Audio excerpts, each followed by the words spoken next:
Hello दोस्तों, आज मैं आपके लिए एक और मोरल स्टोरी लेकर आई हूँ। ये इस प्रकार है। एक बार भगवान का बहुत प्रिय भक्त इमली के पेड़ के नीचे बैठकर भजन कीर्तन कर रहा था। उसी रास्ते में एक दिन नारद मुनि जी जा रहे थे। नारद मुनि जी उस भक्त को देखते हैं और उससे पूछते हैं, क्या तुम रोज यहीं बैठकर भगवान की पूजा अर्चना करते हो? भक्त ने कहा, हाँ, मैं पिछले 30 सालों से भगवान की पूजा भजन कीर्तन करता हूँ। नारद मुनि जी बहुत खुश हो गए। नारद मुनि जी ने कहा, मैं अभी भगवान से मिलने जा रहा हूँ। अगर आपको कोई बात भगवान से कहनी है तो मुझे कह दो। भक्त ने कहा, बस मुझे भगवान से एक बात पूछनी है। नारद मुनि जी बोले, क्या? भक्त ने कहा कि भगवान मुझे दर्शन कब देंगे? नारद मुनि जी ने बोला, ठीक है, मैं पूछ लूंगा। नारद मुनि जी भगवान के पास जाते हैं। नारद मुनि जी भगवान से कहते हैं, आप उस भक्त को जो इमली के पेड़ के नीचे बैठा है, पूजा अर्चना करता है आपकी, आप उसे दर्शन कब देंगे? भगवान ने कहा, उस इमली के पेड़ में जितने पत्ते हैं, मैं उतने वर्षों के बाद उस भक्त को दर्शन दूंगा। नारद मुनि जी ये बात सुनकर बहुत उदास हो जाते हैं। नारद मुनि जी नीचे उतरते हैं, नीचे आ जाते हैं।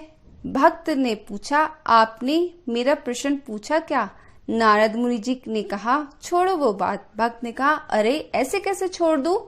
मैंने भगवान से प्रश्न किया है, मुझे उसका उत्तर चाहिए। नारद मुनि जी ने कहा, तुम उदास हो जाओगे। भक्त ने कहा, नहीं, मैं उदास नहीं होऊंगा, आप मुझे बात बताएं। नारद मुनि जी बोले, भगवान ने कहा है, इस इमली के पेड़ में जितने पत्ते हैं, मैं उतने वर्षों बाद भक्त को दर्शन दूंगा। भक्त ने दोबारा पूछा, क्या भगवान ने अपने मुख से ये बात कही है?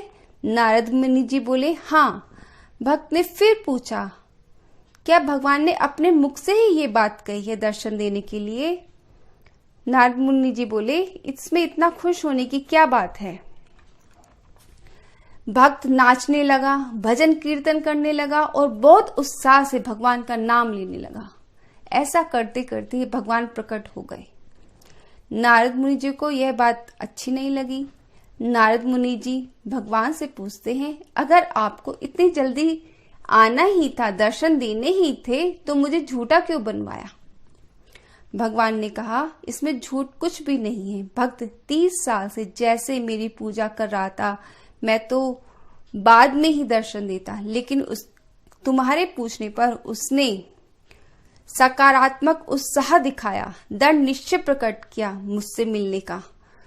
इतने उत्साह के साथ, सकारात्मक विचार के साथ नाचने गाने लगा, तो मुझे दर्शन देने आना ही पड़ा।